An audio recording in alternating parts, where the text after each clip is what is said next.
Hello, unlimited friends. Today, our topic of discussion is anger.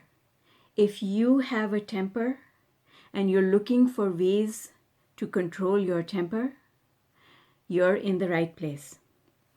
What we're going to do today is, first of all, we are going to understand what anger means and what is our inner being trying to communicate to us when we feel anger.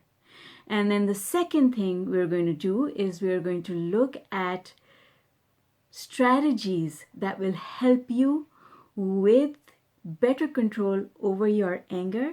And in fact, if you use the strategies that I'm going to show you, anger is going to be an issue of the past. And that's what we want. So I'm so happy you're here. Hi, I'm ZMAHOON from ZMAHOON.com. I am the author of 12 books on the subject of law of attraction. And on this channel, I've created this channel to discuss things that are important to you. So please leave me your questions in the comments below, because I would like nothing more than to do a video specifically to respond to your questions. All right, so let's get into our topic for today, anger. What is anger? Well, anger is an emotion. It's an emotion that grips us and does not feel good. And anger is a natural part of being human. It is one of the emotions that tells us something that the universe is trying to communicate to us. Because really, if you think about it, our emotions are part of our gut feel. Our emotions tell us which way we are headed and how we are thinking our thoughts. So, if you line up emotions on a scale, which Abraham calls the emotional scale, let me show you my rendition of it. So we can line up our emotions all the way from despair at the bottom to love at the top. Somewhere in between is worry, and anger is below worry, because worry doesn't feel as bad as anger does. When you're really, really angry, you wish you could smash something. You wish you could just take your anger out on someone or something. That's what anger is. Anger is a negative emotion with a lot of momentum. What does that mean? Well, anger propels people into taking action, and that part of it is what momentum is. So you can be very, very angry, or you can be just a little bit annoyed with someone, right? But either case, you're not happy about that situation that you're confronted with. Now, what most people don't know is that anger, the feeling of anger, is actually a way for the universe, a way for source to communicate with us.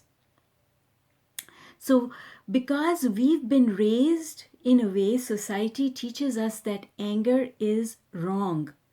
So, what happens with a lot of people is when they feel anger, then the next thing that happens is they feel guilt, which is roundabout over here at a 1 or a 2. So, guilt. Why do we feel guilt? Well, we feel guilt because we think we're doing something wrong, because we're feeling angry. And that's the problem. You see, when you feel angry, you're not doing anything wrong. Anger is a natural mechanism for the universe to communicate to us, to ask us what? Not to ask us to change our behavior, which would mean that we have to change our action. It is a way for the universe to ask us to change what we are thinking. Because when we change the way we are thinking, our feelings will change. We will go up the emotional scale to a better feeling place. And that better feeling place could actually be a place of hope. So, where is hope in all of this? Hope is somewhere over here. Hope that the future is going to be better than the past, that whatever is confronting us can improve. That's what hope is all about. Hope means things can get better. I am looking forward with hope, hoping that my life will improve. So, when you feel anger, what you need to do is to keep making an effort to go up the emotional scale and don't go back down. Because from guilt, what happens to a lot of people, which is why anger becomes an issue, is that we feel angry. We do nothing to go up the scale to hope. Instead, we go down the emotional scale to guilt. Guilt feels a lot worse because guilt means I did something inappropriate. I'm not worthy. I am inappropriate, so I withdraw love from myself. And because I withdraw love from myself, I can't feel the love that the universe feels for me at that point in time when I'm over there in a feeling of guilt. So, for a lot of people who don't know how the emotional scale works and how law of attraction truly works, they get into this vicious cycle. What is the vicious cycle? Well, the vicious cycle is this. They go up to anger, and then from anger they go back down to guilt. And it just keeps going round and round and round. And sometimes from guilt they might go to blame. Blame actually feels better than guilt because blame means it's not my fault, it's someone else's fault. So you don't feel as unworthy of the universe's love as you do if you're feeling guilt. So blame is actually a better feeling place. Blame. And then from anger, really, what happens from anger, the next natural step from anger is to go to a place of revenge, because anger is followed by revenge. And this is where things go wrong. You see, people take their anger and they convert it into revenge, and then they take action from a place of revenge. That's not what the universe wants us to do. What the universe wants us to do is to keep going from revenge to worry and then further up the scale until we get to a place of hope. But a lot of people don't do that, because what they do is they might act from a place of revenge. I don't know about you, but I've been in that place where I've got angry and then I want to get back at this person. And I spend hours sitting down at my computer writing, editing, rewriting an email that is so carefully worded, and it is supposed to be like a dagger that hits that person who made me this angry, who hits them in a place that hurts them. And I boil over it. I spend hours of my time over it. Spending that energy on that email at the end of the process makes me feel a lot better. And then is the crucial moment. It's that moment when you think, should I press that send button or should I save it in my drafts and take another look at it tomorrow?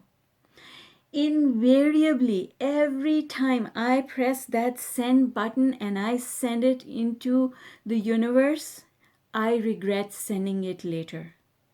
Because when you act from a place of revenge, here's what a lot of people don't understand, that I've begun to understand, and it's helped me so much to control my anger. Because you can ask my family, I was someone who had anger issues. So what happens is, there are so many possible ways in which things can turn out. When you act from a place of revenge, you only have access to outcomes that correspond to this vibrational frequency of revenge. And when you act from a place of anger, you only have access to outcomes that correspond to anger. And when I say correspond, what that means is that acting from that place will bring you more things that make you angry. If you act from a place of revenge, you will get into more situations that make you want to find revenge or take revenge. And nothing good can come from it, because everything that you want is up here. It's when you feel the vibration of love, the outcome that corresponds to a vibration of love is basically what we want to achieve, because that's what will make us happy. But in order for that outcome to take place, we have to do a lot of work. What is the work? The work is self-talk. We have to engage in self-talk. So if we were to save that email in drafts and then open it and review it the next day, I guarantee that you will change the wording, because you will feel better after having written it, because you'd have expended some of that negative energy that was inside you. You would feel better. And on most occasions, I've just deleted that email. I have not sent it. Or if I have sent it, I've changed the wording again and toned it down. But what happens is, if you don't send it and instead you just shift your self-talk, and you keep shifting it, so you go from revenge, saying, you know what, that's okay. I like to say things like, whatever someone does will come back to them. It's not my problem. They will get the fruit of whatever wrong that they've done, because that's just how the universe works. Whatever vibration you set out there is like a mirror, and it comes back to you. And that is precisely why you do not want to take action from a place of anger. Because if anger is like a mirror, it's going to bring you back what you sent out. I don't want anger coming back to me. I don't want revenge coming back to me. What I want is hope coming back to me. That would be nice. What I want is love and joy coming back to me. That would be nice. But it's only going to come back to me as hope or love if I first do the work of changing my self-talk, so that I can go up the emotional scale to a place of love. How do you do that when someone breaks your heart? How do you do that when someone does something inappropriate, takes something away from you, cheats on you? How do you do that? Well, you do that. So here are the strategies that I want to share with you. Pay attention now, because this is really important. One of the things that you can do is to actually find a way to expend your energy. Always, always, always expending that pent up energy in your body will let go a lot of the negative resistance, and that is good for you, because I would much rather expend that negative energy than store it in my physical body. Storing it in my physical body is going to give rise to health problems for me in the future. So I'm way better off letting it go. How do I let it go? In my case, when I get really, really that angry, a loud noise and will help me to expend that energy. So clapping my hands or hitting something like the back of a chair or something that doesn't hurt me, a cushion, a pillow, that really helps, because it gets that negativity out of my physical body. So I feel better. A loud noise makes me feel better. Okay? But then you don't stop there. You keep going up the emotional scale. Where do you go? You go to revenge. And the words I say is, I don't need to do anything to get back at you. The universe will get back at you for me. I don't have to do anything. You will get your just deserves. I don't have to worry about it. What am I going to do? I'm just going to let it go, because it's not about me. If I am in the right, all I have to do is go up the emotional scale. That's all I have to do. So what I do then is I go for a walk, because a walk will help me in two ways. One, I can expend that physical pent up energy again. That's the first thing.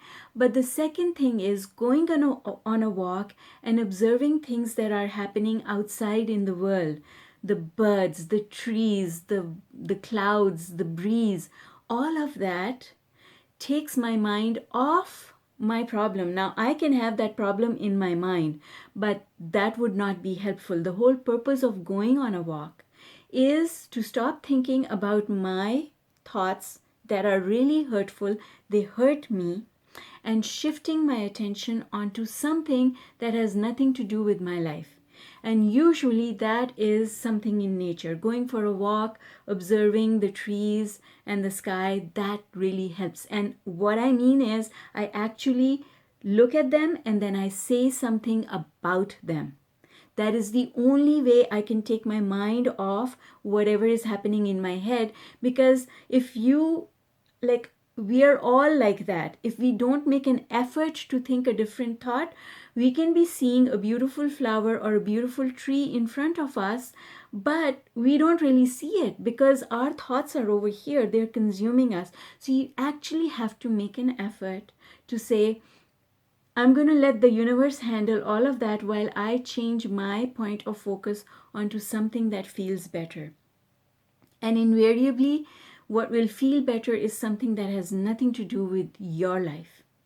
So that's the next thing. And then when I come back from my walk, I will usually put on something on YouTube. I love watching videos of either comedy or dance, and or something on TV that I can get involved in, that I will pay attention to.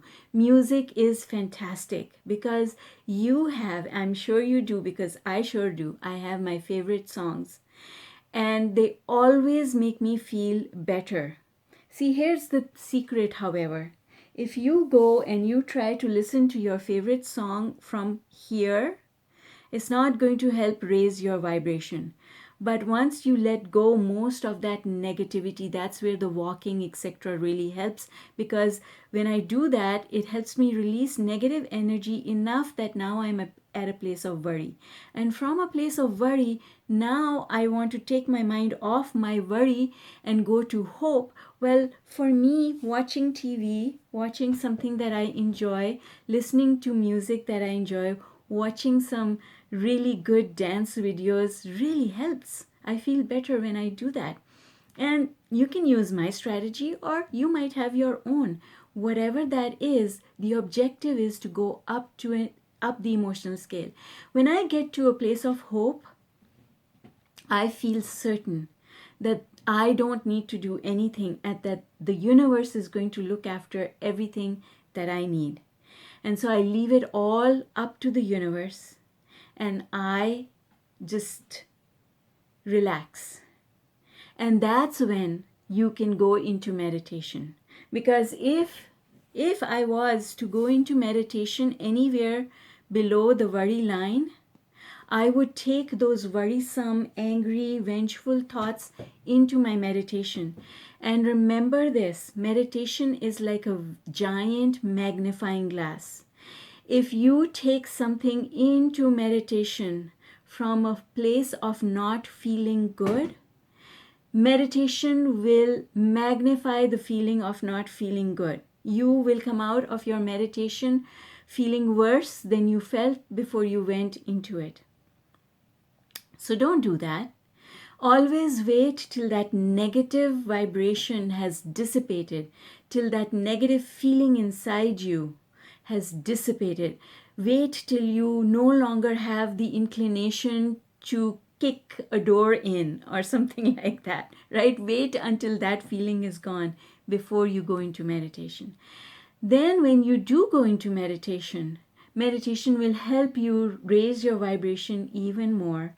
When you come out of meditation, you will feel so much better that you will be somewhere in between this space. the space between hope and love. And satisfaction is somewhere over here. Usually for me, when I come out of meditation, that's where I am. I am in a place of feeling satisfaction right over here. And satisfaction feels like an 8. Satisfaction is the perfect place to be, because what satisfaction means is I am at the perfect place and the perfect time, and I'm feeling peace inside here in my heart. I am peaceful inside because I am no longer responsible. I have relinquished responsibility. I've given it over to the universe, and I trust that the universe will take it from here and bring me things that will make me happy. And that's it. So that's, folks, that's what anger means. Anger is a message from the universe telling you that you should go up the emotional scale. Don't go down. Go up the emotional scale. And you only can get up the emotional scale if you follow, well, not only, maybe there are other teachers teaching other ways of doing it, but this is what I would teach you, because this is what I do for myself, have done successfully for many years, and become a really peace. I feel peace within. Whereas I used to react so much to what other people used to say. Now it doesn't bother me at all, because now I understand that if someone does something bad, they will attract. Because remember, I have a video on my channel that says law of attraction is a boomerang. Whatever vibration you send out there comes back to you. So if you do something bad, it's going to come back to you. If you send out love, love will come back to you. If you send out hope, more things that will give you hope will come to you. And that's what we want. All right. I hope that was useful. I hope you enjoyed that. And if you did, please give us a thumbs up. Click on that like button and subscribe so that I can invite you back to my next video. Take care in the meantime. Look forward to seeing you again. Bye for now.